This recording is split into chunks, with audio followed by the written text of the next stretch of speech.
ஸ்தோத்திரம். தேவனுடைய ஆலயத்திலே உங்களை எல்லாரையும் பார்க்க சந்தோஷம். சரி சரி, வருஷத்துடைய கடைசி மாதம் முதல் வாரத்தில் திருவிருந்து பந்திக்கு நாம் எல்லாரும் கூடி வந்திருக்கிறோம். ஆக இந்த கடைசி மாதத்தில் நம்மளை கர்த்தர் கொண்ட நடத்தி நிப்பாட்டி இருக்கிறாரு. பல காரியம் ஏற்பட்டாலும், பல சம்பவங்கள் வாழ்க்கையில் நடந்தாலும், கர்த்தர் நம்மளை கைவிடாமல் இது வரைக்கும் நம்மளை கொண்டு சேர்த்து இருக்கிறாரு, நடத்தி இருக்கிறாரு. மனித வாழ்க்கை உலகத்தில் வாழும்போது பிரச்சனை இல்லாத வாழ்க்கையில் பல போராட்டங்கள், பல பிரச்சனைகள், சவால்கள் நிறைய இருக்குது. ஆனால் அதெல்லாம் நம்ம வாழ்க்கையில் நாம் நின்று தான் ஜெயிக்க முடியும். நிற்கணும், நின்று ஜெயிக்கணும். நின்று ஜெயிக்கும் பொழுது தான் பல சங்கடம் இருக்குது. நம்மளாம் மனிதர்கள், மாம்சத்தில் வாழ்கிறோம். பல காரியங்கள் நம்ம வாழ்க்கையில் வர்றது உண்டு தான். சில பலவீனங்கள் நம்முடைய வாழ்க்கையில் இருக்குது. பலவீனங்கள்லாம் வித்தியாசமான பலவீனங்கள். நமக்கு வாழ்க்கையில போராட்டத்தை மத்தியில் சில வேலை சோர்ந்து போகிறோம், பலவீனம் அடைகிறோம். பல யோசனைகள்லாம் நம் வாழ்க்கையில் வரக்கூடியதாக இருக்குது. அந்த அடிப்படையில் தான் யோகோட வாழ்க்கையில தான் அப்படியே எடுத்துக்கொண்டு வந்தேன்.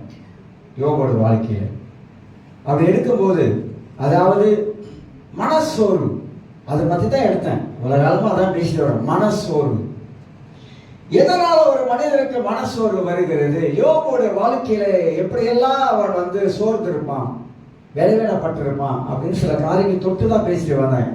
நிறைய விஷயங்கள் உள்ள இருக்குது.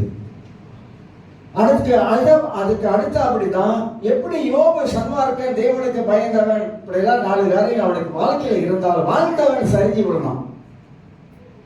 சரிஞ்சு விழுந்தவனுடைய வாழ்க்கையில நிறைய போராட்டத்தை மத்தியில தான் அவனை இருந்தான்.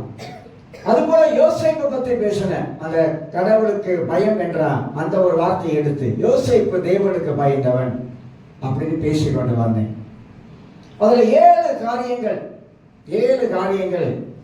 நீங்க இப்பெல்லாம் ஏஐ உங்களுக்கு எல்லாருக்கும் தெரியும். இது ரொம்ப காலமா இருக்குது. ஆனா இப்ப வந்திருக்கு. இப்ப ரொம்ப மும்முரமா நிறைய பேர் இப்ப அந்த ஏஐ வச்சு கூட பைபிள் வசனத்தை போட்டு அதோட ஆலோசனை கேட்டு நிறைய பேர் வசனத்தை எடுத்து அது பாயிண்ட் கொடுக்கும். உங்களுக்கு யோசேப்பை பற்றி போட்டீங்கன்னா என்னன்னா சொல்லிட்டு யோசேப்பு யார், எப்படிப்பட்டவன், அதெல்லாம் அது பாயிண்ட் கொடுக்கும். அதை வச்சு கூட இன்னைக்கு நிறைய பேர் அப்படி பேசுகிறாங்க. தெரியுமா உங்களுக்கு? நீங்கள் அதுக்கிட்ட ஃபோன்லாம் வந்துருச்சு, என் ஃபோன்லாம் வந்துருச்சு. அப்படி தட்டமாக்கா அது கேள்வியெல்லாம் போட்டிருக்கோம். நீங்கள் சொன்னீங்கன்னாக்கா உங்களுக்கு எல்லாம் அதே எல்லாம் ஆங்கிலத்தில் வேணுமா, தமிழில் வேணுமா, என்னத்தில் வேணும், கடை டைப் பண்ணி கொடுத்துரும்.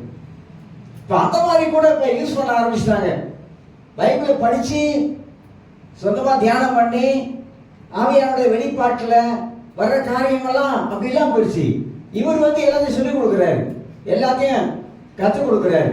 அதனால இப்போ எல்லாருக்கும் இப்போ அது ரொம்ப வசதியாக போன மாதிரி ஆயிடுச்சு. நீங்கள் என்ன உங்களுக்கு ஒரு கவுன்சிலிங் வேணுமா, மனசால்கிட்ட கூட போனாங்க, மனசால்கிட்ட போவேனா, ஏஐ போட்டு எனக்கு ஒரு கவுன்சிலிங் வேணும், எனக்கு ஒரு ஆலோசனை வேணும், என் குடும்பத்துக்கு ஒரு பிரச்சனையாக இருக்குது, அதில் ஒரு கேட்டிங்கனாக்கா அது கடை அடித்து வெளியாகி அந்த மாதிரியான உலகத்தில் வந்துட்டாங்க.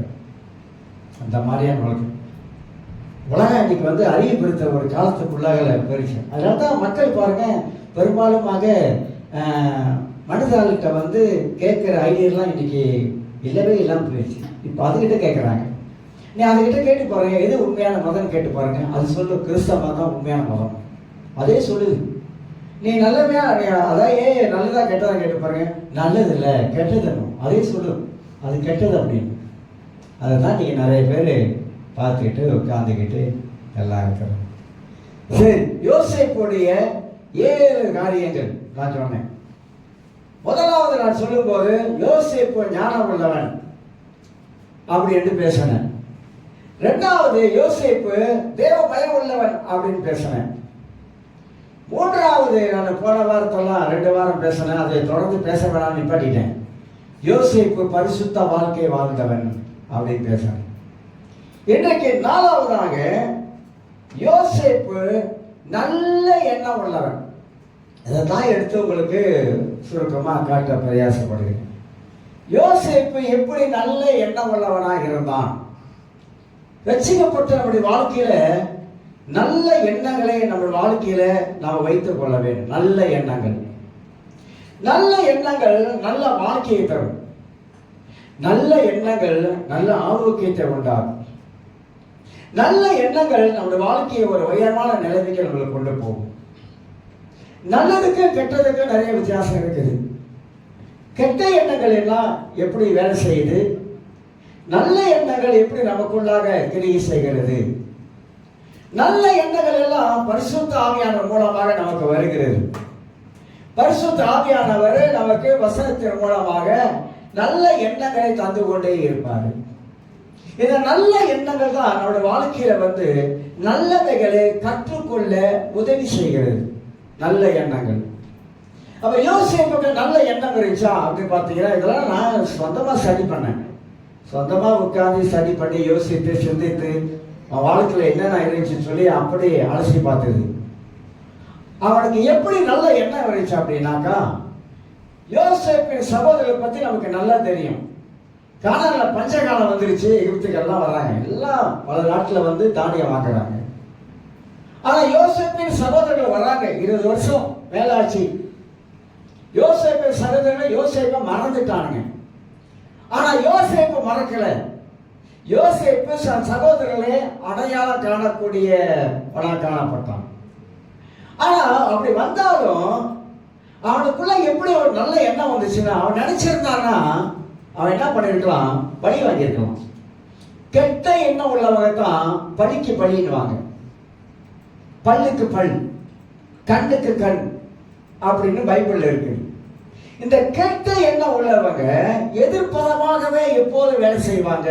நான் வசனத்திலிருந்து சில காரியத்தை நான் எடுத்து காட்டுகிறேன். அப்பதான் நமக்கு வேத வசனத்திலிருந்து நமக்கு சில காரியங்களை நாம் புரிந்து கொள்வதற்கு நமக்கு உதவியாய் காணப்படும். எல்லாமே வசனத்தின் அடிப்படையில தான் எல்லாமே ஆண்டவர் நமக்கு எழுதி வைத்திருக்கிறார். அந்த வசனத்தின் மூலமாகத்தான் நம்முடைய வாழ்க்கையை இருப்பதை குறித்து நாம் அறிந்து கொள்கிறோம். வசனத்தை தான் நாம் நன்றாக கவனிக்கணும். வசனத்தை நாம் நன்றாக யோசிக்க வேண்டும். வசனத்தில் இருந்து ஆண்டவருடைய ஆவியானவர் நமக்கு என்ன காரியங்களை பேசுகிறார் என்பதை நாம் விளங்கிக் கொள்ள வேண்டும். சரி, யோசேப்பு நல்ல ஒரு எண்ணம் உள்ளவனா எப்படி இருந்தான்? அவனுடைய சகோதரர்கள் வரும் பொழுது அவனுடைய எண்ணத்துல ஒரு கடுகளவு கூட தீமையான எண்ணம் வரல. அவன் வந்துருச்சுனாக்கா சாத்தானால அவன் ஆளுகை செய்யப்பட்டிருப்பான். அப்படிப்பட்ட எண்ணத்துக்கு இடம் கொடுக்காம தங்கள் சகோதரர்கள் எனக்கு செய்த துரோகம், என் சகோதரர்கள் எனக்கு செய்த அநியாயம் கொஞ்ச நஞ்சம் இல்லை. அந்த டைம்ல எனக்கு 17 வயசு, சின்ன வயசு தான். எனக்கு சின்ன வயதுல என் தாய் தகப்பனை, என் தாயை விட்டு தகப்பனை விட்டு பிரிஞ்சு வரக்கூடிய சூழ்நிலை ஏற்பட்டுருச்சு. என்னுடைய சகோதரர்களை எனக்கு வினைய வச்சுட்டானுங்க. அப்படிலாம் அவன் கொஞ்சம் கூட மனதில் உள்ளத்துல வைக்காதபடிக்கு யோசேப்பு சகோதரர்கள் பார்த்த உடனே அவனுக்குள்ளாக மனம் கலங்கினதை தவிர அவனுக்கு எதிர்ப்பதமான ஒரு காரியம் எண்ணத்துக்குள்ள வரவே இல்லை. நீதிமொழிகள் புஸ்தகத்தில் ஒரு வசனத்தை எடுத்து உங்களுக்கு சில வசனம், சங்கீதம் 38ஆம் சங்கீதத்தை நாம் எடுத்துக்கொள்வோம். பிற்பாடு அந்த வசனத்துக்கெல்லாம் நான் கடந்து வருகிறேன். 38ஆம் சங்கீதத்தில் சில வசனங்களை உங்களுக்கு நான் வாசித்து காட்டுகிறேன். நம்முடைய வாழ்க்கையை நாமளும் நல்ல எண்ணம் உள்ளவர்களாக நாம் வாழுவது நமக்கு அவசியம். ஏனென்றால் நம்முடைய தேவன் நமக்கு எப்போதுமே நல்லவராகவே இருக்கிறார். நம்ம எவ்வளோ காரியம் செஞ்சிருப்பாங்க, ஆனா அதை மட்டும் ஆண்டவர் மனசுல வச்சிருந்தார்னா நம்ம எப்படியோ கைலாசம் போயிருவோம். ஆனா அதெல்லாம் தேவன் மனதில் வைக்காம நம்ம மேல வைத்த ஒரே ஒரு காரணம் தெரியும், அன்பு. கர்த்தர் நம்ம மேல வைத்த அன்புனாலே அவன மனதுக்குள்ளாக எந்த காரியமே இல்லாமல் காணப்பட்டதை நாம் அறிந்து கொள்கிறோம். 12 38ஆம் சங்கீதம் 12 நான் 15 வரைக்கும் வாசிக்கிறேன். என் பிராணனை வாங்க தேடுகிறவர்கள் எனக்கு கண்ணிகளை வைக்கிறார்கள், எனக்கு பொல்லாது தேடுகிறவர்கள் கேடானவைகளை யோசிக்கிறார்கள். என்னதான் கேடானவைகளை பேசி நாள் முழுவதும் வஞ்சனைகளை யோசிக்கிறார்கள். நானோ செவிடனை போல போல போல போல செவிடனை என்னதான் நானோ செவிடனை கேளாதவனாகவும், செவிடனை போல காது கேட்காதவனாகவும் சொல்லிட்டு ஊமையை போல வாய் திறவாதவனாகவும் இருக்கிறேன். காது கேளாதவனும் தன் வாயில் மறு உத்தரவுகள் இல்லாதவனுமாய் இருக்கிற மனுஷனை போலானேன். 15 வசனம். கர்த்தாவே, உமக்கு காத்திருக்கிறேன், என் தேவனாகிய ஆண்டவரே, நீ மறு உத்தரவு கொடுப்பீர் அப்படின்னு தாவீது ஜெபிக்கிறார், சொல்றார். ஆண்டவரே எப்படி சொல்றாரு அப்படின்னா, என் பிராணனை வாங்க தேடுறாங்க, இவனை எப்படியாவது கதை முடிச்சிடணும் அப்படிலாம் யோசிக்கிறாங்க, அப்படிலாம் சிந்திக்கிறாங்க. இவன் எழும்ப கூடாது, இவன் கதை இதோட முடிஞ்சிடணும் அப்படின்னு தாவீது சொல்றேன், உங்களை சொல்றேன், தாவீது சொல்றாரு. எப்படியாவது முடிச்சிடணும் அப்படிலாம் யோசிக்கிறாங்க, அப்படிலாம் திட்டம் போடுறாங்க, அப்படிலாம் நினைக்கிறாங்க. ஆண்டவரே அப்படின்னு சொல்லிட்டு எங்க தாவீது என்ன சொல்லுகிறார் என்பதை போய் கவனித்து பார்த்தோமாக்கா, தீயவர்களுடைய எண்ணங்கள் கெட்ட எண்ணங்களாக இருக்குது. ஒரு ரட்சிக்கப்பட்ட ஒரு தேவனுடைய பிள்ளை வாழ்க்கையில கெட்ட எண்ணம் இருக்கவே கூடாது, கெட்ட எண்ணம் இருக்கவே கூடாது. ரோமர் 12ஆம் அதிகாரத்துல, ரோமர் 12ஆம் அதிகாரம், இதெல்லாம் சுருக்கமா நான் பேசி முடிச்சுட்டு நான் போன ஏன்னா மாசம் முடிய போகுது. ரோமர் 12ஆம் அதிகாரத்துல இன்னும் ஒரு வசனத்தை நான் உங்களுக்கு எடுத்து காட்டுகிறேன். 19வது வசனத்தை ரோமர் 12:19 உங்களுக்கு காட்டுகிறேன். பிரியமானவர்களே, பழி வாங்குதல் எனக்குரியது, நானே பதில் செய்வேன் என்று இருக்கிறபடியால் நீங்கள் பழி வாங்காமல் கோபாக்கணைக்கு இடம் கொடுங்கள். நான் சொல்றேன், என் காலை நெரிச்சிட்டேன், இனி நான் சும்மா இருக்க மாட்டேன். சிங்கத்தின் காலை மிதிச்சா சிங்கம் கட்சிக்கிறது போல என் காலை நீ மிதிச்சதுனால உன்னை கொதறாம விட மாட்டேன், உன்னை கொதற கீழே தள்ளாம விட மாட்டேன். அப்படிலாம் இருக்காங்க, உலகத்தில் இருக்காங்க, நிறைய அப்படி இருக்காங்க. ஒருத்தன் கடை வச்சு நல்லா வியாபாரம் ஓகோ நடந்தான், அடுத்த கடைக்காரன் பார்த்து அவன் கடை வியாபாரம் இல்லைன்னா அந்த கடையை கமுக்கிறதுக்கே வேலை பண்ணுவான். உலகத்தில் இன்னைக்கு மனிதர்கள் பிசாசா மாறிட்டான். இவனை அவனை கவுக்கிறது, அவனை இவனை கவுக்கிறது. அப்படின்னா கிறிஸ்தவ உலகத்தில் இல்லையா பாச? நான் சொன்னா நீங்கெல்லாம் ஆச்சரியப்பட்டு போயிருக்கீங்க. விசுவாசிகளா இருக்காங்க, ஆனா ஊழியக்காரன் இருக்காங்க தெரியுங்களா? ஊழியக்காரனுங்க வேதத்தை போதிக்கிறவர்கள், என்னைய சேர்த்தா சொல்றேன், நான் ஒன்றும் பெருசா காட்டிக்க நான் சொல்ல வரல. ஆனா நான் சின்ன பிள்ளை வளர்ந்த விதங்கள்லாம் வித்தியாசமானது. அதனால தான் நான் கடவுளை ரட்சிக்கப்பட்ட பிற்பாடும் நான் அந்த அந்த பக்திக்குள்ள வளர்ந்துட்டேன். கடவுளுக்குள்ள வந்த பொழுது அந்த தேவ பக்திக்குள்ள நான் வளர்ந்து வந்துட்டேன். அதனால எனக்கு இதெல்லாம் ரொம்ப தூரம் எனக்கு ஆனா கிறிஸ்தவ உலகத்துல, ஊழியக்கார உலகத்துல பாத்தீங்கன்னா இவனுக்கு அவன் குழி வெட்டுவாங்க. ஊழியக்காரன் சொல்றேன், இவங்களுக்கு அவன் குழி வெட்டுவாங்க. அந்த குழி இவங்களை பார்த்துக்கிட்டே இருக்குது, அந்த குழி இவங்களை பார்த்து அதே குழி அவங்களுக்கு என்ன ஆயிடுது. ஏன் பார்த்தது சொல்றேன், கண்ணால பார்த்து சொல்றேன். ஊழியக்கார உலகத்திலையும் ஒரு சபை நல்லா வளர்ந்து வந்துச்சுன்னா அவங்களுக்கு தாங்காது, அப்படியே இருக்குது. ஊழியக்கார உலகத்துல ஒரு ஆள் ஒரு பதவியில வச்சுட்டாக்கா அவங்க தாங்காது. ஓ, என்ன விட நீ எப்படி மேல வந்து உட்காரலாம்? உங்களுக்கு தெரியுமா என்னன்னு தெரியல, இப்ப இடையில நிறைய சம்பவங்கள்லாம் நடந்திருக்குது, நான் பார்த்துட்டு வெட்கப்பட்டிருக்கேன். இப்படி என்ன கர்த்தரு, அதாவது தேவனுடைய வார்த்தையை பேசுகிற மனிதனுடைய வாழ்க்கையில இந்த மாதிரியான ஒரு கெட்ட எண்ணம் இருக்கலாமா? தமிழோட சொன்னா தெரியுங்களா? நன்று கதை தெரியும், எல்லாருக்கும் தெரியும் தானே? அதுதானே இன்னைக்கு நடக்குது உலகத்துல. இன்னைக்கு அதான் நடக்குது, கிறிஸ்தவ உலகத்துல அதான் நடக்குது. ஏன் ஒருத்தர் மேல ஏறினா சந்தோஷப்பட மாட்டாங்க, கை தட்ட மாட்டாங்க, அவளை உற்சாகப்படுத்த மாட்டாங்க, அவங்க நல்லா இருக்குன்னு சொல்லி வாழ்த்த மாட்டாங்க. அந்த மாதிரி இல்லை. இந்த கிறிஸ்தவ உலகத்துல இதுதான் நிறைய ஏகப்பட்ட காரியங்கள் நடக்க ஆரம்பிக்குது. பழிக்கு பழி வாங்கிடுவேன், என்னை நீ கவுத்துனா உன்னை கவுக்கா விட மாட்டேன், என்னை தள்ளிட்டுனா நான் உன்னை தள்ளா விட மாட்டேன். இப்படிதான் இன்னைக்கு கிறிஸ்தவ உலகத்துல, ஊழியக்கார உலகத்துல நிறைய நடந்து கொண்டு இருக்குது. ஆனா மேல ஒருத்தர் எல்லாமே பார்த்துக்கிட்டு தான் இருக்கு. நாம் எல்லாம் தேவ ஆவியை பெற்றவர்கள். நாம் எல்லாம் அபிஷேகம் பண்ணப்பட்டவர்கள். நாம் எல்லாம் சத்தியத்தை கேட்கக்கூடியவர்கள். நீங்களும் சரி, நானும் சரி, சத்தியத்தை கேட்கக்கூடியவர்கள். உங்களை விட எங்களுக்கு தான் நிறைய நியாயத்தீர்ப்பு இருக்கு, நிறைய தண்டனை இருக்குது. யாக்கோபே சொல்றாரு 3ஆம் அதிகாரத்துல, உங்களில் அநேகர் போதகராக இருங்க அப்படின்னு. அந்த வசனத்தோட இன்னொரு பின்னணி இருக்குது. ஆனா அந்த காலத்துல நிறைய நான் தலைவனாகிடணும், நான் ஊழியக்காரனாகிடணும், அப்படியா இப்படியான்னு சொல்லி அந்த மாதிரியான ஒரு எண்ணம் இருந்துச்சு. அதுதான் யாக்கோபு சொல்றாரு. நீங்க இப்படிலாம் நினைக்கிறீங்க, ஆனா அநேகர் அப்படி ஆகாம இருக்கிறது நல்லது. ஏன்னா நீங்க நிறைய கணக்கு கொடுக்கணும். எல்லாத்த விட, உங்களை விட, விசுவாசிகளை விட ஊழியக்காரன் நிறைய கணக்கு கொடுக்கணும் கடவுளுக்கு. அதை மறந்துடுறாங்க பெரும்பாலுமாக. அப்ப வசனத்தை வாசிக்கும் போது, என் பிரியமானவர்களே, பழி வாங்குதல் எனக்குரியது அப்படின்னா என்ன சொல்றாரு?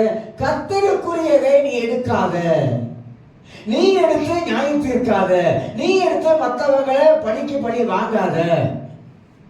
அதுதான் வேதத்துல பவுல் அழகா எழுதி வச்சிருக்கிறார்.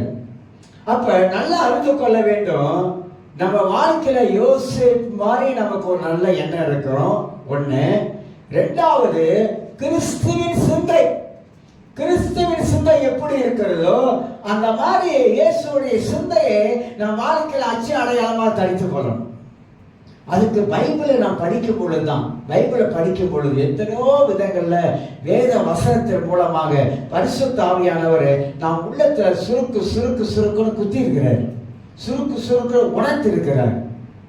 ஆனா வசனத்தின் மூலமாகத்தான் ஆவியானவர் வாழ்க்கையில இடைப்படுகிறார் என்பதை நாம் அறிந்து கொள்ள முடிகிறது. ஆகையினால நீங்க ஆதியாகம புத்தகத்துல 45ஆம் அதிகாரத்துல 1லிருந்து 5 வரைக்கும் நீ வீட்டுல வாசித்து பார்த்தீங்கன்னா யோசேப்புடைய எண்ணங்கள் எப்படி இருந்ததை குறித்து அங்க அறிந்து கொள்ள முடியும். ரோமர் 12ஆம் அதிகாரத்தில் அதே 12-17 வாசிக்கிறேன் பாருங்க. ரோமர் 12-17 வாசிக்கிறேன். ஒருவனுக்கு தீமைக்கு தீமை செய்யாதீர்கள். யாருக்குமே, நான் அடிக்கடி சொல்வேன், கிறிஸ்தவர்கள் யாருக்குமே தீமை செய்யக்கூடாது, தீமையை நினைக்க கூடாது. நீங்க எரேமியா புத்தகத்துல 18ஆம் அதிகாரத்துல வாசித்து பாருங்க. எரேமியாவின் காலத்துல எரேமியா பயங்கர தீர்க்கதரிசி. அவன் தீர்க்கதரிசனம் சொல்றதெல்லாம் தேவனுடைய வார்த்தை. தேவன் தான் போய் சொல்றாரு. அப்படி தீர்க்க தரிசனம் சொல்லும் போதெல்லாம் அந்த ஆணவத்தை என்ற பட்டணத்துல ஊர்ல இருக்கிறவங்க எல்லாம் அவங்க சொந்த பந்த ஜனம் தான். எரேமியாவுக்கு தீர்க்க தரிசனம் வரும்போதெல்லாம் இவங்கெல்லாம் அவனுக்கு எதிராக பேச ஆரம்பிச்சாங்க. பேசுறது மட்டுமல்ல, அவனுக்கு கொலை செய்வதற்கு ஒரு சதி திட்டம் பண்றாங்க.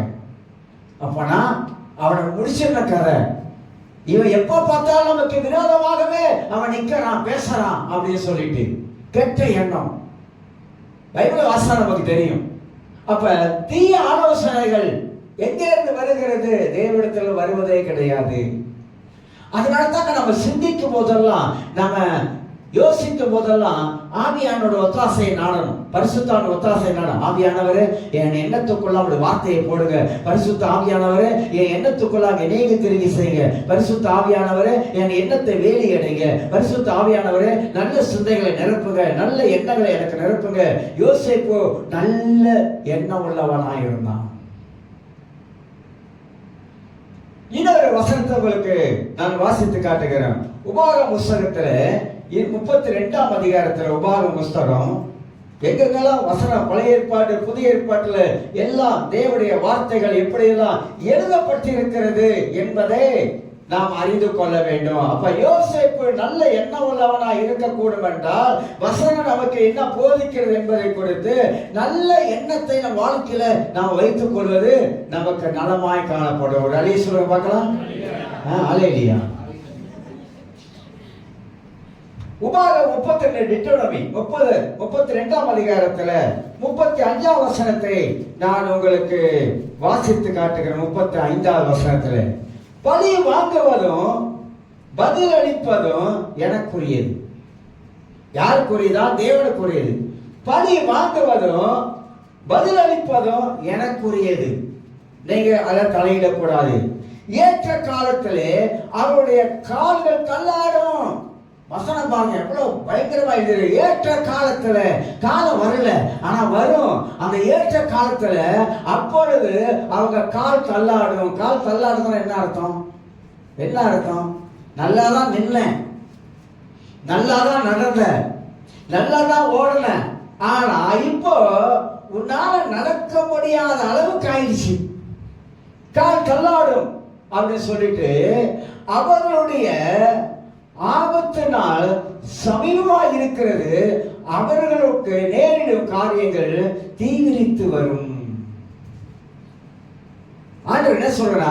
நீ உற்றிருப்பா, நீ ஒன்னும் அலட்டிக்காத, நீ பேசாம இரு, உன எண்ணத்தை தீய எண்ணமா மாற்றிக்கொள்ளாத, வேண்டாம், நான் பார்த்துக்கொள்றேன், எல்லாவற்றையும் நான் பார்த்துக்கொள்றேன். வேதம் தான் நமக்கு படிக்க படிக்க யாருக்கெல்லாம் வேதத்துல எப்படிலாம் வந்தது, எப்படிலாம் கர்த்தர் அவங்களை நடத்தினார் என்பதை நாம் அதன் மூலமாகத்தான் நாம் கற்றுக்கொள்கிறோம். அப்ப ஏற்ற காலத்தில் அவருடைய கால்கள் தள்ளாடும், அவருடைய ஆபத்து நாள் அருகில் இருக்கிறது, நேரிடும் காரியம் விரைவாக வரும் என்பதெல்லாம் வாசிக்கணும். இதுதாங்க கடவுளுக்கு நம்ம பயந்து வாழ்றது. அதான் யோசேப்பு தன் வாழ்க்கையில தன் சகோதரர்களை நினைச்சிருந்தானா, கெட்ட நினைச்சிருந்தானா, கெட்ட எண்ணவளவா இருந்தானா, அப்பவே அவன் அவங்களை பழி வாங்கி இருக்க முடியும். ஆனா அவன் அந்த மாதிரியான ஒரு எண்ணம் இல்லாதவனா இருந்தான். கிறிஸ்தவர்கள் நல்ல எண்ணத்திலே வளர வேண்டும். ஒருவன் நமக்கு கெடுதல் செஞ்சிட்டானா பரவாயில்ல, ஆண்டவர்கிட்ட சொல்லணும், ஆண்டவரே வார்த்தையெல்லாம் இப்படி இருக்குப்பா, இதுக்கு எதிரா ஒரு நாளும் நான் செயல்படவே மாட்டேன் ஆண்டவரே, நீங்க சொன்ன மாதிரி ஒரு வார்த்தைக்கு, ஒரு வசனத்துக்கு நான் கீழ்ப்படுகிறேன் போயிட்டே இருக்கணும். இன்னொரு வசனத்தை வாசிக்கிறேன், நீதிமொழிகள் 26ஆம் வசனத்துல. இதெல்லாம் பார்த்து பயந்துடாதீங்க, எல்லாருக்கும் தெரியும் தான், ஆனா தெரியும், ஆனா படிச்சீங்கன்னா பார்த்தீங்களா அது என்ன சொல்லுது என்பது பெரும்பாலும் நம்ம கவனிக்கிறது இல்லை. ஏன்னா பெரும்பாலும் ஒரு சிலர் வேதத்தை வாசிக்கிறாங்க, ஆனா ஒரு சிலர் வேதத்தை அவங்க தொடுவதே இல்லை என்பதை நாம் அறிந்து கொள்ள முடியும். நீதிமொழிகள் 26ஆம் அதிகாரத்துல 26ஆம் வசனத்தை வாசிக்கிறேன். பகையை வஞ்சகமாய் மறைத்து வைக்கிறவனை எவனோ அவனுடைய பொல்லாத மகா சபையிலே வெளிப்படுத்தப்படும். 27 படுகுடியை வெட்டுகிறவன் தானே அதிலே விழுவான். கல்லை புரட்டுகிறவனுடைய வாழ்க்கையில் அழக சொல்ல, கல்லை புரட்டுகிறவன் மேல் அந்த கல் திரும்ப விழும். சினிமால ஒரு பாட்டு படிச்சார் கண்ணதாசன். கண்ணதாசன் எழுதிருந்தான், மண்வெட்டி கையில் எடுப்பான், மற்றவர்களுக்கு குறிப்பளிப்பான், அது தன் பக்கம் பார்த்திருக்கும் என்பதை தான் அறிய மறந்திருப்பாரு. எங்க இல்ல வசனம் தான், பைபிள் வசனம் தான். மண்ணை வெட்டி எடுத்து மற்றவனுக்கு நீ குழி பறிச்சினா அந்த குழி உடனே பார்க்குது. விரலை நீட்டுறோம், அப்படி இப்படி விரலை நீட்டுறோமா இல்லையா? இப்படி நீட்டுவோம், ஒரு விரலை நீட்டுவோம், 5 விரலை இப்படி, இந்த விரலாம் நம்மளை காட்டுது, இப்படி நீட்டுவோம், மற்ற விரலாம் நம்மளை காட்டுது. அப்ப இதெல்லாம் சினிமாவில் தத்துவங்கள், அது ஆனா பைபிள் சத்தியம். பைபிள் ஆண்டவர் சத்தியத்தை வைத்திருக்கிறார். ஏன் இந்த மாதிரி மற்றவங்களுக்கு நாம தீமை செய்யக்கூடிய எண்ணம் இருக்க வேண்டாம்? நாம் கர்த்தருடைய பிள்ளைகளா? உங்களுக்கு சரி, எனக்கு சரி, நாம தேவனுடைய பிள்ளைகளா? நாம் கடவுளுடைய பிள்ளையா இருந்தா நீங்க 1 யோவான் புத்தகம் 3ஆம் அதிகாரத்துல வீட்டுல வாசிச்சு பாருங்க. நாம் உண்மையாகவே நாம் தேவனால் பிறந்த தேவனுடைய பிள்ளைகளா இருந்தா நம்முடைய எண்ணங்கள் எல்லாம் மற்றவர்களுக்கு தீமை செய்யக்கூடிய எண்ணங்களாக வரவே வராது, வரவே வராது. ஏன்னா தீமை செய்கிறவன் தேவனை காணவில்லை. தீமை செய்கிற ஏன் தேவனை காணல அப்படின்னாக்கா, தீமை செய்கிற உலகத்துல இருக்காங்க, ஆனா கர்த்தருடைய பிள்ளைகள் யாருக்குமே தீமை செய்ய மாட்டாங்க, செய்யவும் கூடாது. அப்படி செய்யற ஆளா இருந்தாங்கனாக்கா அவங்க தேவனால பிறந்ததுக்கு அடையாளம் இல்லை என்பதுதான் வேற நமக்கு அழக பல விதங்கள்ல நம்ம காட்டுவதை குறித்து நாம் அறிந்து கொள்கிறோம். இன்னொரு வசனத்தை நான் வாசிக்கிறேன். மத்திய 23ஆம் அதிகாரத்தை ஒரு பட்டியல் போடுறார் ஆண்டவர். ஒரு பட்டியல், பயங்கரமான பட்டியல் போட, மனிதன் எப்படிப்பட்ட இருதயம் உள்ளவன் என்பதை குறித்து வேத வசனம் வெளிச்சம் போடுது. நான் இப்படிப்பட்ட இருதயம் உள்ளவன், நான் இப்படிப்பட்ட எண்ணம் உள்ளவன், நான் ஒவ்வொரு நாளும் எண்ணத்தை யோசிக்கிறேன், நான் ஒவ்வொரு நாளும் என் மனதுக்குள்ள எண்ணத்தை வச்சிருக்கேன், நல்ல சிந்தனைகளை கட்டி எழுப்புறேனா, நல்ல யோசனைகளை கட்டி எழுப்புறேனா, மனித வாழ்க்கையும் அப்படி போகுது தெரியுங்களா? எதனால போகுது இப்படி அப்படின்னாக்கா, நல்ல சிந்தனைகளை கட்டி எழுப்புவது ஏன் இல்லை, அதனால தான், வேற ஒன்றும் இல்லை. நல்ல எண்ணங்களை நம்ம கட்டி எழுப்ப எதிர்மறையான நெகட்டிவ் பாசிட்டிவ் சொல்றோமா இல்லையா? நீங்க எப்போதுமே எதிர்மறையான நீங்க எண்ணங்களை நீங்க என்ன பண்ணக்கூடாது, அதாவது நெகட்டிவாகவே நம்ம சிந்தனை பண்ணி தான் நம்முடைய சிந்தனை எல்லாம் அந்த அளவுக்கு தோல்வி ஆயிடுச்சு, தோல்வி. ஆனா அதை நீங்க பாசிட்டிவா பாருங்க. இல்ல, வசனம் இப்படி சொல்லுது, வசனம் இப்படி போதிக்குது, வசனம் இப்படி கத்துக் கொடுக்குது, அதனால நம்ம வசனத்தின்படி நம்ம இப்படி வரணும் அப்படின்னு வந்தீங்கன்னாக்கா அந்த எண்ணத்துக்குள்ளாக பரிசுத்த ஆவியானவர் செயல்பட ஆரம்பிக்கிறார். நான் ஏற்கனவே சொல்லியிருக்கேன், எண்ணம் போலதான் வாழ்க்கை. என்ன நீ சிந்திக்கிற, என்ன யோசிக்கிற, எப்படி யோசிக்கிற, என்னென்ன காரியங்களாம் யோசனை பண்ணி வச்சிருக்கிற, அதெல்லாம் நல்லதா? அதான் நீ யோசிக்க. ஒரு நாளைக்கு நீங்க என்ன பண்ண உட்காந்து என்னென்ன யோசிக்கிறீங்க அப்படின்னு ஒரு புக்கை எடுத்து எழுதுங்க. ஒரு புக்கை எடுத்து எழுதுனீங்கன்னா, இதை நான் யோசிக்கிறேன், நல்லதா கெட்டதா அப்படின்னு நீங்க ஏஐ போய் போட்டு கேளுங்க. நான் இப்படி எனக்கு இப்படிப்பட்ட யோசனை வருது ஏஐ, அதனால எனக்கு சொல்லு, நான் இப்படி யோசிக்கலாமா அப்படின்னு கேளுங்க. அது சொல்லும். நீ யோசிக்கிறதெல்லாம் நல்லதா கெட்டதா அது சொல்லு. பைபிள் சொல்லாததெல்லாம் அது கூட சொல்லுதுங்க, எல்லாமே சொல்லுதுங்க ஈஸியா. ஏன்னா பைபிள் எடுத்து தேடணும், எந்த வசனம் எந்த சொல்லுது, எந்த பகுதி என்ன சொல்லுதுன்னு அதை தேடி எடுக்கணும் பாருங்க. அதெல்லாம் கஷ்டமானது. இதுல போட்டீங்கன்னா எனக்கு இப்படிப்பட்ட தோட்சி வருது, அவனை அடிக்கிற போல ஒரு எண்ணம் வருது, அவனை குத்தன போல ஒரு எண்ணம் வருது, அப்படிலாம் வருது, சரியா அப்படின்னு போட்டா அது பட்டுன்னு பதில் கொடுத்தோம். ஈஸிலி சின்னங்கான ஒரு வழி நமக்கு கொடுத்து கண்டுபிடிச்சு வச்சிருக்கிறோம். அதனால நமக்குள்ள இருக்கிற பரிசுத்த ஆவியானவர் கெட்ட எண்ணங்களை வருவதற்கு அதை விடவே மாட்டாரு. நல்ல எண்ணங்களை நமக்குள்ளாக உற்பத்தி பண்ணுகிறார். ஜீவ ஊற்றாகிய பரிசுத்த ஆவியானவர் நமக்குள்ளாக இருக்கும் பொழுது அவர் எப்பொழுதுமே நல்ல எண்ணங்களை நமக்குள்ளாக கொண்டு வந்து கொண்டே இருக்கிறார். கெட்டதெல்லாம் பிசாசுகிட்ட இருந்து வருது. அப்படி வரும்பொழுது அப்பால சாத்தானே அப்படின்னு சொன்னீங்கன்னா எல்லாம் சரியாயிடும். மனிதன் எப்படிப்பட்டவனா இருக்கா என்பது மத்திய 23ஆம் அதிகாரம் விளக்குது. ஆண்டவராக இயேசு கிறிஸ்து அந்த 23ஆம் அதிகாரத்தை அந்த பரிசேயர்களை பத்தி, சதுசேயர்களை பத்தி, அவனை குணத்தை பத்தி, அவனை எண்ணத்தை பத்தி, அவன் சிந்தையை பத்தி அழகா எழுதுற. மனிதன் இன்னைக்கு பெருமையாய் வாழணும்னு நினைக்கிறான், பெருமையா இருக்கணும்னு நினைக்கிறான் மனிதன். கிறிஸ்தவ உலகத்திலும் வெளி உலகத்திலும் அவன் பெருமையா வாழ அந்த எண்ணம் அவனுக்கு இருக்குது. அதுதான் கீழே தள்ளுது. முதல் சபை உடைஞ்சு பரலோகத்துல ஏன் உடைச்சுனா பெருமை. கிறிஸ்தவ உலகத்துல இந்த பெருமை தலை நிற்குது, ரொம்ப ரொம்ப தலை நிற்குது. ஊழியர் மத்தியில இந்த பெருமை ரொம்ப தலை நிற்குது. இதெல்லாம் நம்முடைய எண்ணத்தை கொண்டு வந்து சாத்தான் நம்மளை கீழே விழ வைக்கிறான், நம்மளை எப்படியாவது தள்ளுன்னு நினைக்கிறான். அதனால இயேசு மத்திய 23ஆம் அதிகாரத்துல இந்த பரிசேயர்கள் சதுசேயர்கள் சாதாரணமான ஆட்கள் அல்ல, வேதத்தை போதிக்கக்கூடியவர்கள், நியாயப்பிரமாணத்தை கற்று அறிந்தவர்கள், நியாயப்பிரமாணத்தை கரைச்சி குடிச்சவங்க. ஆனா பிரமாணத்தின்படி வாழல, நியாயப்பிரமாணத்தின்படி வாழல. அவங்க மற்றவங்க சொல்லுவாங்க இதை செய்யணும், தான் செய்ய மாட்டாங்க. அதான் சொல்றாரு. அவன் யோசிக்கிறதெல்லாம் இயேசு எங்க போறாரு, என்ன கண்டுபிடிக்கலாம், என்ன குற்றம் கண்டுபிடிக்கலாம், என்ன நோட்டம் கண்டுபிடிக்கலாம், இது எப்படி அவர் இப்படி செய்யலாம், அதை எப்படி அவர் அப்படி செய்யலாம், இந்த கெட்ட எண்ணமே தான் இருந்துச்சு அவனுங்களுக்கு. நீங்க எல்லாம் பைபிள் வாசிங்க, அவனுக்கு என்ன பூரா கெட்ட எண்ணமா இருந்துச்சு. ஒருத்தர் சுகமாக்கிட்டாரு, ஓய்வு நாள் எப்படி சுகமாக்கலாம், பிரமாணம் ஏன் பிரமாணம் இப்படி சொல்லுது, அதனால இவர் எப்படி இப்படி செய்யலாம், அந்த மாதிரி எண்ணத்திலே தான் பின்னால சுத்தினாங்க எல்லாம். அதுதான் இயேசு சொல்றாரு 23ல, வெள்ளடிக்கப்பட்ட கல்லறியே வேஷக்காரனை. யார சொல்ற? பரிசேயர் சத்திய நேரா வேஷக்காரனே அப்படிலாம் பேசுறாரு, வேஷம் போடுகிறவனே இப்படிலாம் பேசுறாரு. நிறைய விஷயங்கள் 23ஆம் அதிகாரத்துல ஆண்டவர் அடிக்கிட்டே வர்றாரு. பெரிய கையில காப்பு போட்டு இருக்கிற, பெரிய முன்னுக்கு ஆசனத்துல உட்கார நினைக்கிற, மோசையுடைய ஆசனத்துல உட்கார நினைக்கிறிய நீ படம் என்னத்தை காட்டுது? உன்னை முதன்மையா வைக்க பார்க்கிற எல்லா காரியத்திலும். இதெல்லாம் மனித வாழ்க்கையில ஏற்படுகிற கெட்ட எண்ணங்கள். கெட்ட எண்ணம். இந்த கெட்ட எண்ணத்தை நம்முடைய வாழ்க்கையில வெட்டி எறிய வேண்டும். நயவஞ்சகங்க, அருவருப்பான காரியங்களை செய்யக்கூடியவர் தான் இந்த மத்திய 23ஆம் அதிகாரத்துல ஆண்டவர் விளக்கி காட்டுவதை நாம் அறிந்து கொள்வோம். ஒரு சம்பவத்தை பைபிள்ல இருந்து உங்களுக்கு சொல்ல போகிறேன், சுருக்கமா முடிக்க போறேன். எத்தனை பேர் எஸ்தர் புத்தகத்தை படிச்சிருக்கீங்க? எஸ்தர், அந்த எஸ்தர் இல்ல, எஸ்தர் புத்தகத்தை எத்தனை பேர் படிச்சிருப்பீங்க? பெரிய அதிகாரம் கிடையாது.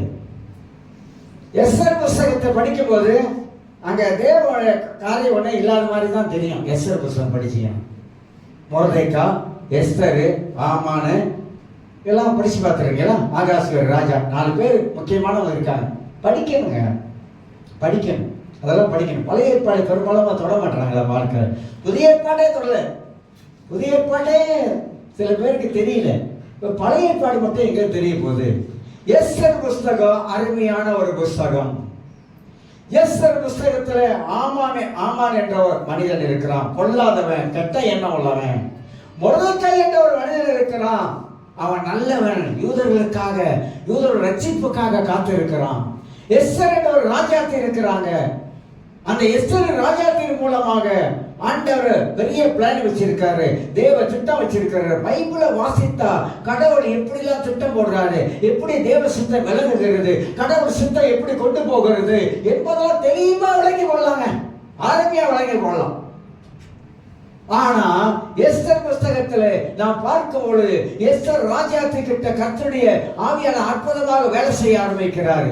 இந்த ஆமான் என்பவன் மொர்தெக்காக்கு குழி நோண்டுறான். அவனாகவே இந்த எஸ்தர் புஸ்தகத்தை வாசிக்கும் போது நீங்க எஸ்தர் புஸ்தகம் 5ஆம் அதிகாரத்துல 14ஆம் வசனத்தை உங்களுக்கு வாசித்து காட்டுகிற எஸ்தர் புஸ்தகத்துல இவன் எங்க இருக்கு? நம்ம இப்ப அதை நீங்க தேடுவீங்க, இப்ப எங்க இருக்குன்னு சொல்லிட்டு. எஸ்தர் புஸ்தகம் எங்க இருக்கும் அப்படின்னு முன்னு வரிசையில பாருங்க. முன்னு வரிசையில போட்டிருக்கு, எழுதிருக்குல்ல, ஆதியாகமம், யாத்திராகமம் அப்படிலாம் போட்டிருக்குல்ல. அதுல தேடி பார்த்தீங்கன்னா அப்ப தெரியும் உங்களுக்கு எங்க இருக்குது அப்படின்னு சொல்லிட்டு. நீங்க 628ஆம் பக்கம் 14 பழைய ஏற்பாடுல 628ஆம் பக்கத்துல போய் திருப்பிக் கொள்ளுங்க. 5ஆம் அதிகாரத்துல 14ஆம் வசனத்தை, ஒரு வசனத்தை நான் உங்களுக்கு காட்டுறேன்.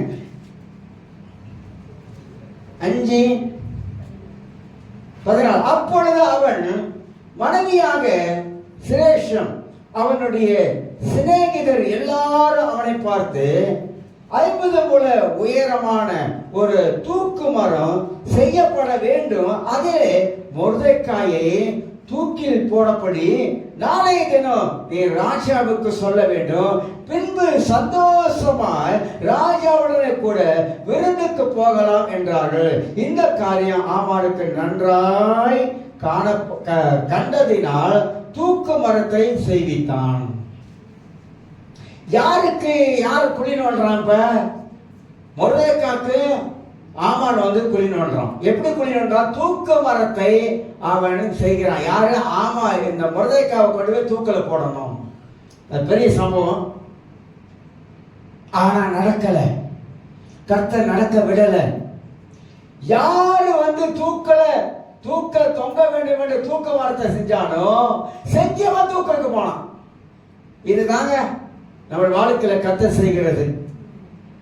நம்மளை தூக்கலை கொண்டு ஏற்றி விட கொல்லணும்னு நினைக்கிறாங்க பாருங்க, அவன் தூக்குக்கு போயிடும். நம்மளை குழி வெட்டிக்கல தள்ளின்னு நினைக்கிறான் பாருங்க, அவன் எல்லாம் போயிடும்.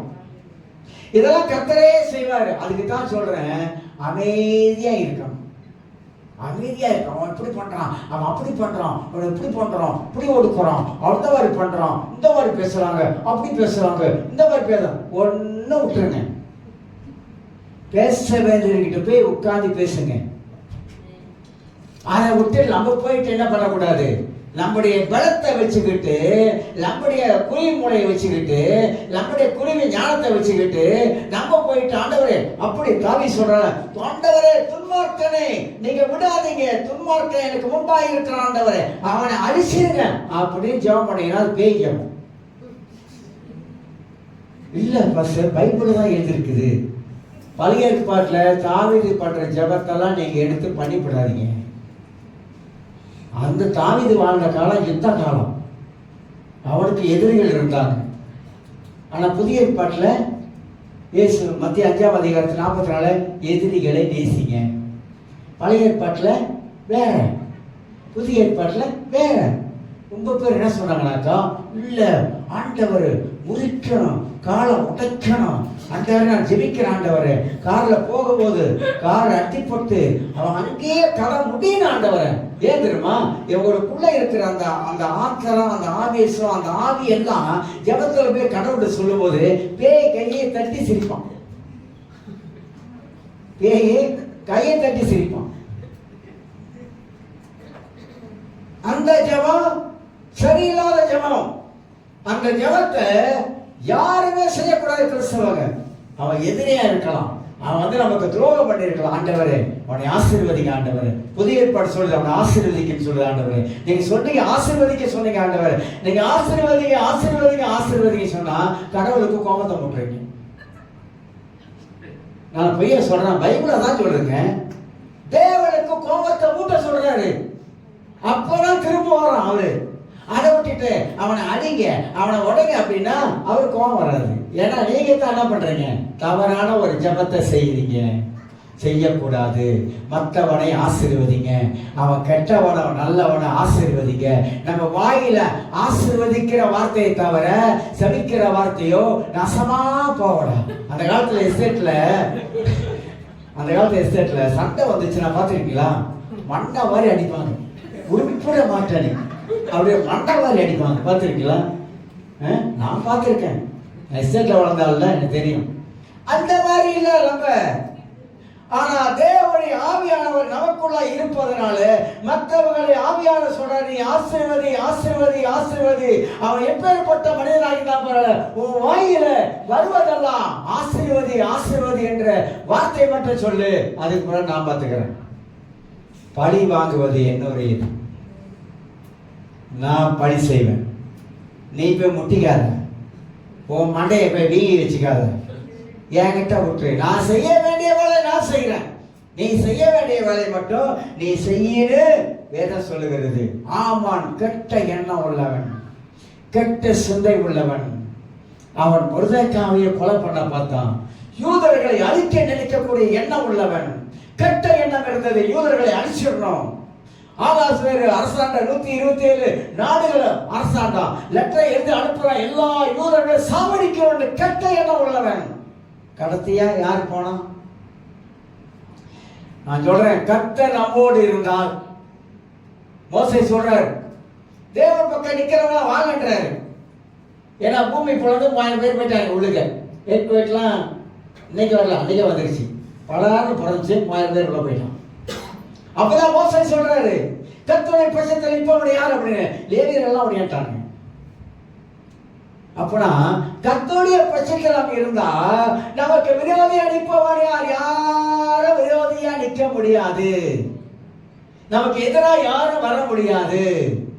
நான் எத்தனை சிங்கத்தை பார்த்திருப்பேன், எத்தனை புலியை பார்த்திருப்பேன், எத்தனை என்ன புலி, இந்த லெப்ட் இருக்குல்ல, இந்த ஜகுவார் சிறுத்தை சிறுத்தை சிறுத்தை சிறுத்தை பார்த்துருக்கீங்களா?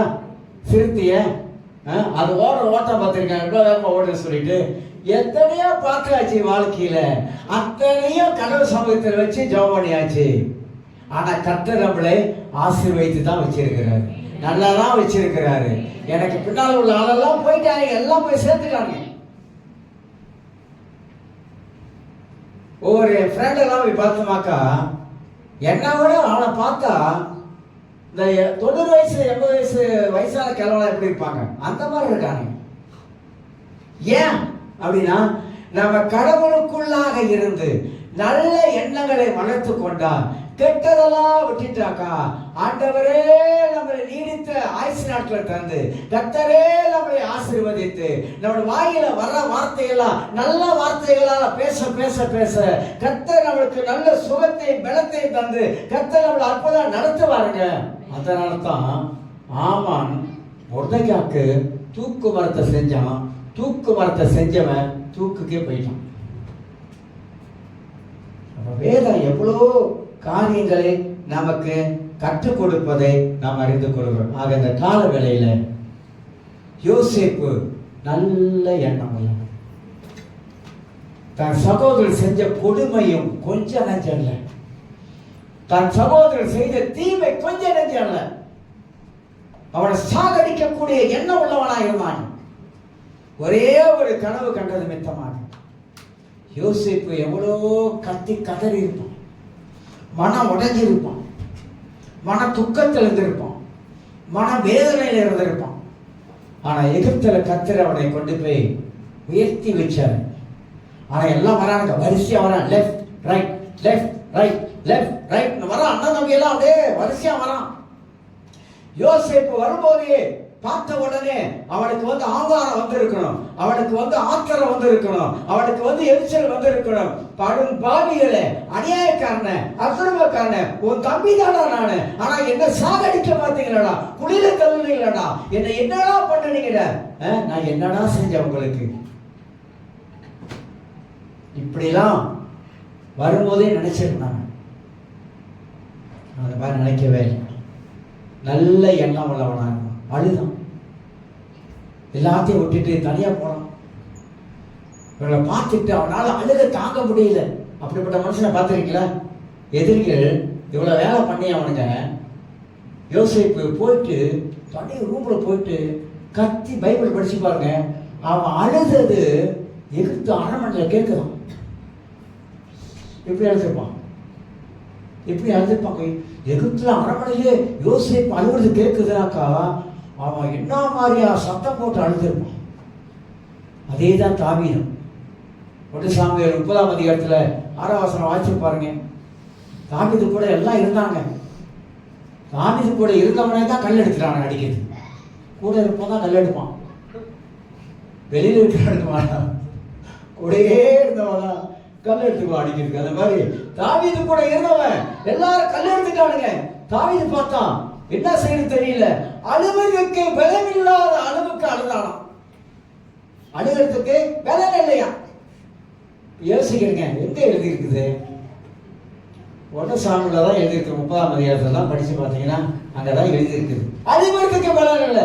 அப்ப பைபிள்ல துன்பம் வரும்போது, கஷ்டம் வரும்போது, பாடுகள் வரும்போது எப்படியெல்லாம் தேவ சமூகத்தில் அழுதுருக்காங்க, இப்படியெல்லாம் அழுதுருக்காங்க. யாக்கோப்பு லாபான் வீட்டுல இருந்து வரான், மாமக்காரன் வீட்டுல இருந்து வரான். நல்லா ஏமாத்திட்டான். கொஞ்ச நெஞ்சமா ஏமாத்தல. இவனும் ஒரு விஷம் கேட்டவன். யாரு? யாக்கோப்பு. ஏன்னாக்கா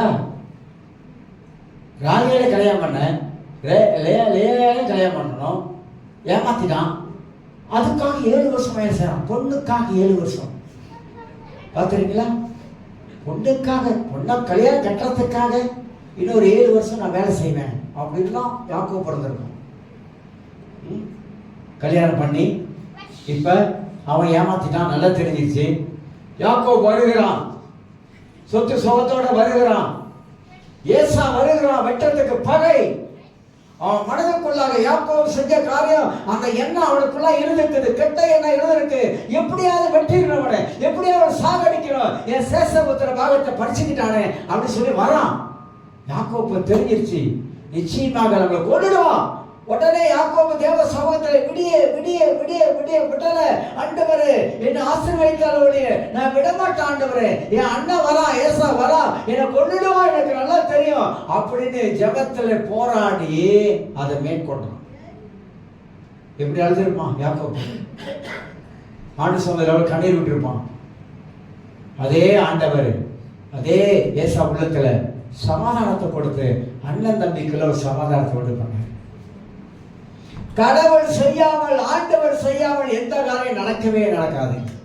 நீங்களும் சரி, நானும் சரி, நான் தான் எப்போது ஆண்டவரே, தேவரே நீ சகலத்தை செய்ய வல்லவர் ஆண்டவரே, நீ செய்ய நினைத்தது ஒரு நாளும் தடைப்படாது.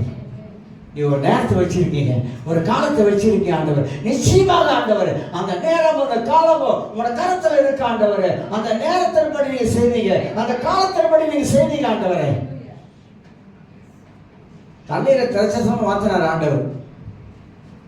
ஏன் மாத்தினார் அப்படின்னா, தாயார் இயேசுவோட தாய் கேட்கிறாங்க, இயேசு உடனே சொன்னார், என் நேரம் இன்னும் வரல, என் வேலை வரல, என் டைம் வரும், நேரம் வரும், நான் எந்த நேரத்தில் எந்த வேலையை செய்யணும்னு எனக்கு தெரியும். நம்ம தான் என்ன பண்ண தெரியுங்களா, நம்ம தான் முந்திரி ஓட்ட மாதிரி முந்திக்கும். இப்போ செய்யுங்க ஆண்டவர், இப்போ செய்யுங்க ஆண்டவர், இப்போ நடக்கணும் ஆண்டவர், இப்போ செய்யுங்க ஆண்டவர். இல்லைன்னா நீங்கள் கடவுளா இல்லையான்னு ட்ரஸ்ட் பண்ணி பார்க்குற ஆண்டவர். நீங்கள் செஞ்சுட்டீங்க, நீங்கள் தான் கடவுள் ஆண்டவர். எத்தனை பேர் அப்படிலாம் ட்ரஸ்ட் பண்ணியிருக்கோம். நீங்கள் செஞ்சீங்க ஆண்டவர், நீங்கள் தான் ஆண்டவர்.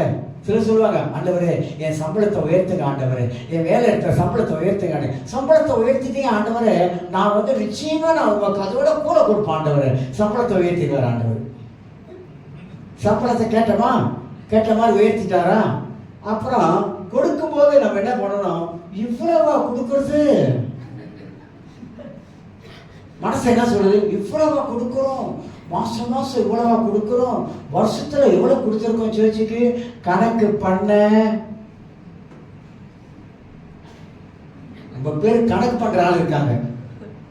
வருஷத்துல நான் சேர்ச்சுக்கு இவ்வளவு கொடுக்குறேன்னா, அச்சோ அவ்வளவு சேர்த்து வச்சிருந்தேனாக்கா நான் வந்து ஒரு புது காரையை வாங்கியிருப்பேனே. வாங்க,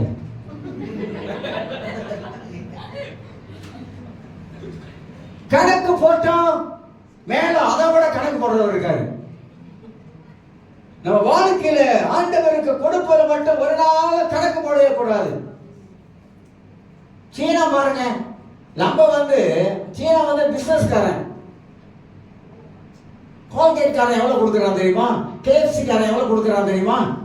தெரிஞ்சல எவ்வளவு கொடுக்குறானு, டாக்ஸ் எவ்வளவு கொடுக்குறாங்க கேஎஃப்சி காரன். அது எனக்கு என்ன பசங்க தெரியும், எனக்கு அந்த வழியா நான் கேஎஃப்சி எவ்வளவு போடுறேன் கேட்டுக்கிட்டா இருக்கு. பப்ளிக் பேங்க் வச்சிருக்காங்க, முதலாளி வருஷத்துக்கு எவ்வளவு கொடுக்குறான் தெரியுமா? பாஸ்டர்களுக்கு கொடுக்க சொல்லி 5 லட்சம் வச்சு கொடுக்குறான் வருஷத்துக்கு. பாஸ்டர்கள் கொடுங்க, அப்போ டாக்ஸ் அவன் எவ்வளவு போடுவான்? கோல்கேட் காரன் டாக்ஸ் எவ்வளவு போடுறான்? அவன் கணக்கு பண்ணானாக்கா நம்ம கொஞ்சோடு போட்டுட்டு அதை கணக்கு பண்ணிப்போம். கணக்கு பண்ற எண்ணம் என்னைக்கு வந்துச்சோ முடிச்சுன்னு அர்த்தம். கடவுளுக்கு கொடுப்பதில் கணக்கு பார்க்கவே கூடாது. எவ்வளவுதான் கொடுக்கிறோமோ அவ்வளவா நம்மளை ஆசீர்வதிப்பார் ஆண்டவர். நம்ம ஆசீர்வதிக்க கடவுளுக்கு நான் கொடுத்துக்கணும். நான் என் வாழ்க்கையில என்னைக்கு ரட்சிக்கப்பட்டு நான் வேலையில செஞ்ச ஆரம்பிச்சிடும் அன்னிலேருந்து தசுபாத்து நான் கஷ்டமோ நஷ்டமோ பாடுகளோ எதுவோ நான் தசுபாத்தை மட்டும் நிப்பாட்டுறதே கிடையாதுங்க. என் வாழ்க்கையில நிப்பாட்டுறதே கிடையாது. கஷ்டமான காலத்திலும் சரி, பைபிள் ஸ்கூல்ல கஷ்டப்படுவேன், பணம் கட்ட காசு இருக்காது, ஃபேத் ப்ராமிஸ் விசுவாச உடன்படிக்கை கட்டுவேன்.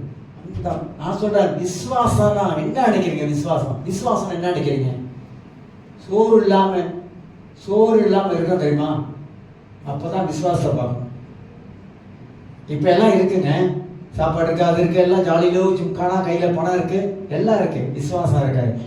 ஆனா இல்லாத நேரத்துல அப்பதான் கர்த்தர் விசுவாசத்தை பார்ப்பாரு.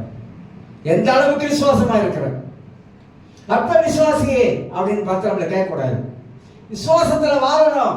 கிறிஸ்தவ வாழ்க்கையே, கிறிஸ்தவ மார்க்கமே விசுவாச வாழ்க்கை, கடவுளே சார்ந்து நம்பி வாழுகிற விசுவாச வாழ்க்கை. அந்த நேரம் தான் சாத்தான் எண்ணத்துல போடுவான், நிறைய விஷயங்கள்லாம் போடுவான். நல்ல எண்ணங்களை யோசேப்பு மாதிரி வளர்த்து கொள்ள கூடுமெண்டா நம்ம வாழ்க்கையில கர்த்தர் செய்ய முடியாத காரியம் ஒண்ணுமே இல்லை. வானத்தையும் பூமியும் அதில் உள்ளவைகள் எல்லாவற்றையும் தேவனே படைத்தவர். இந்த குறியில பாருங்க, காக்கையை பாருங்க, அதுக்கு போஷிக்கிற ஆண்டவர். மத்திய 6ஆம் அதிகாரம் அதுக்கு அழகா சொல்லல. பட்சிகளை கவனித்து பாருங்கள். நாளைக்காக கவலைப்படுதா? இல்லையே. கவலைப்படுவதனால ஒரு மலம், இதான் ஒரு மலம் நீட்ட முடியுமா? முடியாது. இவ்வளவு பெரிய ஆண்டவரை வச்சிருங்க. அதுல வேற சொல்லிக்குவா, இந்த உலகத்துல இருக்கிறவரை காட்டிலும் எனக்குள்ள இருக்கிற ஆண்டவர் பெரியவர், பெரியவர், பெரியவர், பெரியவர். வாயில பெரியவர், வாயில பெரியவர், வாயில சொல்றது பெரியவர், பெரியவர், பெரியவர். வாழ்க்கையில வந்துச்சுனாக்கா அது பெரியவர் எங்க சிறியவரா போறான்னு தெரியல. நானும் அப்படி வாழ்ந்துருக்கேன். ஸ்கூல்ல 3 மாசம் சாப்பாடு கிடையாது, வெளியே தான் போகணும், கொடுக்க மாட்டாங்க. பரீட்சைக்கு எழுதுறதுக்கு முன்பதாக நீங்க பணம் கட்டலனாக்கா பரீட்சை எழுத முடியாது. என்ன உபவாசம் நினைக்கிறீங்க? ஆண்டவரே பணம் கட்டணும், ஆண்டவரே பணம் கட்டணும், ஆண்டவரே பணம் கட்டணும், பரீட்சை நாளைக்கு ஆண்டவரே. ஏன்னா அப்படிதான் பிரின்சிபல் அவ்வளோ ஸ்ட்ரிக்டானவர். காசு கட்டாம பரீட்சை எழுதாது, போய் ஜெபம் பண்ண போ. காசை வாங்கிட்டு வந்து கட்டிட்டு தான் பரீட்சை எழுத முடியும். இப்படிலாம் கோத்தூர் பண்ணியிருக்கேன் தெரியுங்களா? அப்போ உத்தமணி தாளில் படித்தேன். தென்னந்தோப்பு அங்கே போய் அழுகுறது, தென்னந்தோப்பில் தனியாக போயிட்டு உட்காந்து அழுகுறது. அப்படியெல்லாம் நடத்தி வந்தார் ஆண்டவர். அதனால்தான் நான் சொல்லுவேன், என்னை நடத்துகிற ஆண்டவர், என்னை ரட்சித்த ஆண்டவர் என்னை ஒரு நாள் கைவிட மாட்டாரு. கர்த்தர் ஒரு நாள் ஒரு பிள்ளைகளை கைவிட மாட்டாரு. எங்கேயாவது எப்படியாவது ஒரு வழியை கர்த்தர் திறப்பாருங்க. தேவன் திறக்க முடியாத வழி ஒன்றுமே கிடையாது. கர்த்தரால் திறக்க முடியாத வழி ஒன்றுமே கிடையாது. எல்லா விதத்திலும் கர்த்தர் திறப்பாரு. அதுக்கு பொறுமையா இருக்கணும். வாழ்க்கையில் நல்ல எண்ணங்களை வச்சுக்கணும், பொறுமையா இருக்கணும். அவருக்கு தெரியும் எந்த நேரத்துல எந்த வழியை திறக்கணும், அவருக்கு தெரியும். எல்லாரும் எழுந்திருக்கலாம்.